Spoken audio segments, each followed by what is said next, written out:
Salut tout le monde, j'espère que vous vous portez bien les amis. On est parti pour une nouvelle vidéo spéciale Mercato et on va démarrer du côté du Paris Saint-Germain avec le probable départ d'un jeune espoir parisien que l'on a vu cette saison. Il a effectué 13 matchs avec le Paris Saint-Germain. Le jeune El Shaddai Bitshuabu qui va certainement quitter la capitale pour rejoindre l'Allemagne et le RB Leipzig.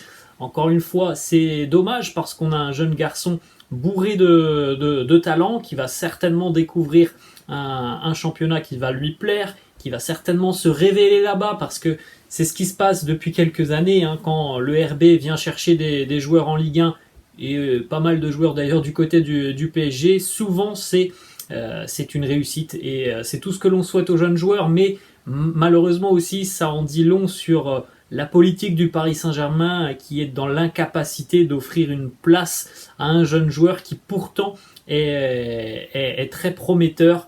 Voilà, pour le moment on n'a pas d'indemnité de transfert, mais on est tout proche d'un accord entre le RB et le joueur et le Paris Saint-Germain.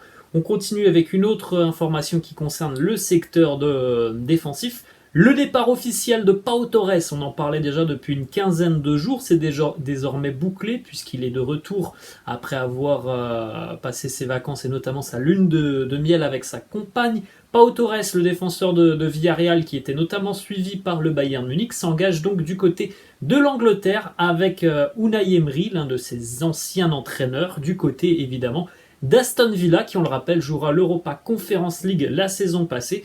Le packaging de ce transfert de Pau Torres, c'est un petit peu moins de 40 millions d'euros pour un défenseur là aussi qui est franchement une belle révélation des dernières années. Donc c'est un très joli coup pour les Villains. On enchaîne et on revient d'ailleurs du côté du Paris Saint-Germain avec le PSG qui est toujours à la recherche d'un numéro 9. Alors tout ça est évidemment aussi conditionné un petit peu par le dossier Kylian Mbappé, mais en tout cas, le PSG se montre à l'affût sur le dossier Dusan Vlahovic. Des émissaires ont même sondé le joueur qui serait OK pour rejoindre le Paris Saint-Germain. Malheureusement, je trouve que le prix fixé par la Juventus est un petit peu gonflé. 80 millions d'euros pour Vlahovic. C'est pas un mauvais attaquant, mais pour moi, c'est pas non plus le top mondial. Dusan Vlahovic, voilà, je suis un peu perturbé par ces 80 millions d'euros. Je suis un peu perturbé aussi parce que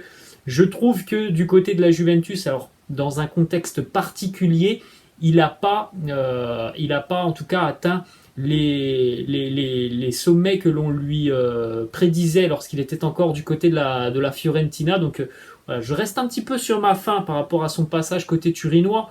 Il a marqué, oui, il n'y a pas de doute, là-dessus. Mais voilà, moi j'ai beaucoup apprécié le joueur du côté de la Fiorentina, un petit peu moins tout de même du côté de la Juventus. On continue et on va cette fois-ci du côté de l'Arabie Saoudite avec Al Hilal qui a soumis une première offre à Fulham et notamment aussi à Aleksandar Mitrovic. Pour le moment, Fulham n'a pas l'intention d'accepter cette première offre qui est de 30 millions d'euros.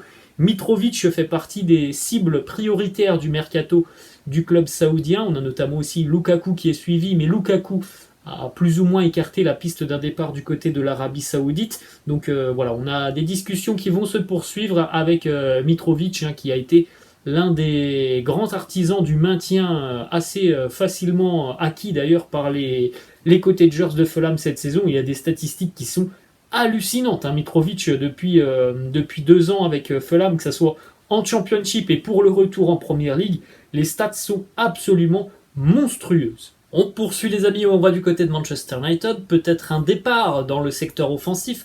L'attaquant suédois Anthony Elanga pourrait quitter les Red Devils et rejoindre Everton, qui semble être très intéressé. Il y a quand même pas mal de profils offensifs du côté de Manchester United. C'est compliqué d'avoir une certaine stabilité. Alors il a quand même réussi à avoir pas mal de temps de jeu, il a quand même réussi aussi à être décisif, le jeune Elanga, mais il y a quand même une adversité qui est quand même conséquente du côté de Manchester United. C'est peut-être une bonne idée pour lui d'aller trouver presque une place de titulaire à coup sûr du côté des Toffees d'Everton pourquoi pas revenir plus tard du côté de Manchester United. En tout cas, il y a des discussions qui viennent de démarrer entre les Toffees Et les Red Devils, on se dirige cette fois-ci du côté de Liverpool avec les Reds qui pourraient se séparer de Thiago, le milieu de terrain, Thiago Alcantara, le milieu de terrain espagnol. Si jamais le joueur venait à quitter Liverpool, on pourrait pourquoi pas le revoir sous la tunique du FC Barcelone, puisque ça nous vient d'Espagne, du quotidien Sport. Le Barça serait prêt à se positionner sur ce dossier Thiago Alcantara, lui qui a déjà évolué au Barça il y a quelques années, hein. Maintenant ça date un petit peu. Ça reste toujours un joueur qui a des qualités techniques et une vision du jeu très largement au-dessus de la moyenne. Il a eu malheureusement quelques pépins physiques depuis une ou deux saisons maintenant, mais ça peut être quelqu'un qui franchement pourrait avoir un rôle important du côté du Barça, peut-être pas un titulaire, mais en tout cas, c'est sûr que en tant que doublure, avoir un joueur comme Thiago, c'est quelque chose qui pourrait être exceptionnel, hein, pour les Catalans qui ont déjà enrôlé, on le rappelle, Ilkay Gundogan. On va du côté de Manchester City maintenant, donc après le départ de Gundogan, on ne sait pas si Bernardo Silva sera encore du côté de City, et il en est de même aussi pour Riyad Mahrez, hein, puisque du côté de l'Arabie Saoudite, le club d'Al Ahly n'a toujours pas abandonné l'idée de signer l'ailier algérien. Alors ça avait déjà discuté il y a quelques semaines, bon ça n'avait pas forcément abouti, mais du côté de Riyad Mahrez, ben, on ne dit pas non, hein, si jamais on réussit à tomber d'accord avec le club saoudien, mais il faut aussi réussir à convaincre Manchester City de se séparer de l'international algérien. Direction cette fois-ci, les amis, l'Olympique de Marseille avec l'arrivée d'un défenseur brésilien. Il y a un accord de principe qui est en passe d'être trouvé entre l'Atlético Madrid et l'OM pour Renan Lodi.